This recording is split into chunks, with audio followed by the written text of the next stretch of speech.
বকশিশ করে দিলাম। আল্লাহ তাআলা আপনার বান্দা শহীদ ওসমান হাদী জুলাই বিপ্লবের আল্লাহ একজন যোদ্ধা ছিলেন। আল্লাহ তিনি দেশের জন্য স্বাধীনতার সার্বভৌমত্ব রক্ষার জন্য আল্লাহ শহীদ হয়েছেন। আল্লাহ তাকে শাহাদাতের সর্বোচ্চ মাকাম নসিব করে দেন। আল্লাহ তার কবরকে জান্নাতের বাগান করে দেন, তাকে জান্নাতুল ফিরদৌসের মেহমান করে দেন। আল্লাহ তাআলা খাস করে তিনবারের সফল প্রধানমন্ত্রী, দেশনেত্রী, বিএনপির চেয়ারপারসন এবং খালেদা জিয়ার নেক হায়াত দারাজ করে দেন। আল্লাহ তাকে পরিপূর্ণ সুস্থ করে দেন, শিফায়ে আজিলা কামিলা দায়েমা নসিব করে দেন।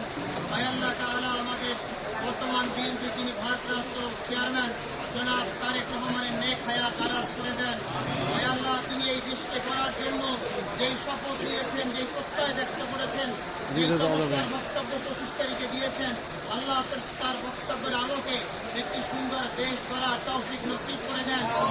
আল্লাহ তাআলা আল্লাহ স্বাধীনতার সার্বভৌমত্ব রক্ষার জন্য জনাব তারেক রহমানের সাথে আমরা ঐক্যবদ্ধ হয়ে কাঁধে কাঁধ মিলিয়ে একটি সুন্দর দেশ করতে পারি, সেই তৌফিক নসিব করে দেন। আল্লাহ তাআলা এই কবরস্থানে এখানে যারা শাহিদ আছেন কবি নজরুল সহ আল্লাহ তাদের সকলের কবর আযাব মাফ করে দেন, তাদের সকলকে কবুল করে নেন। আল্লাহ তাআলা এবং খালেদা জিয়াকে আল্লাহ আপনি পরিপূর্ণ সুস্থ করে দেন। আল্লাহ তিনি স্বাধীনতার জন্য, স্বাধীনতার সার্বভৌমত্ব রক্ষার জন্য আল্লাহ অনেক ত্যাগ স্বীকার করেছেন। আল্লাহ তাআলা আপনি তাকে পরিপূর্ণ সুস্থ করে দেন।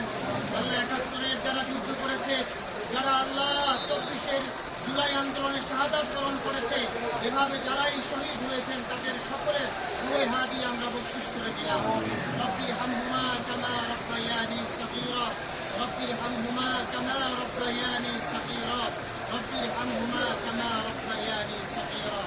سبحان ربك رب العزة عما يصفون وسلام على المرسلين والحمد لله رب العالمين।